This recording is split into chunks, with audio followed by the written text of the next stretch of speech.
A World War I memorial in the shape of a 40-foot tall cross in Maryland can continue to stay on public land. This is a decision that came down today from the Supreme Court. Rachel Minatoff speaks to people on both sides of the argument about whether it should stay or go. She reports from Prince George's County. The Peace Cross sits in the median of this busy intersection right outside of Washington, D.C. The court ruled 7-2 in favor of keeping the cross in place, saying it does not violate the First Amendment's Establishment Clause, which prohibits the government from favoring one religion over another. As you drive through Bladensburg in Prince George's County along Route 1, you'll most likely pass what's sometimes known as the Peace Cross. When I was 13 years old, my father took me to Peace Cross and said, "Son, I want you to look at this. This is what the people of this state and this county think of people of their service and sacrifice." In 1985, the 40-foot tall cross was dedicated to veterans of all wars, but some say a Christian cross simply can't do that.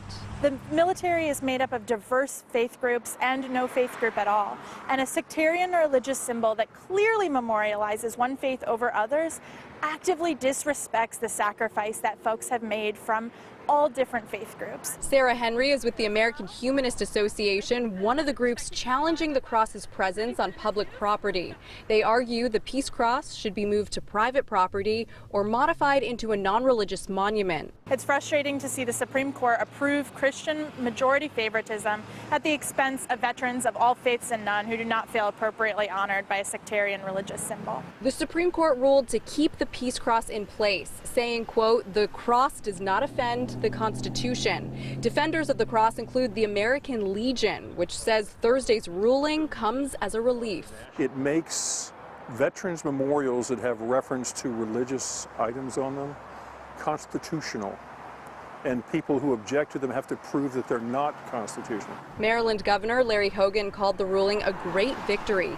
He released a statement saying, in part, today's ruling ensures that this memorial, a dignified tribute to those who came before us and made the ultimate sacrifice, will stand tall and proud for the ages.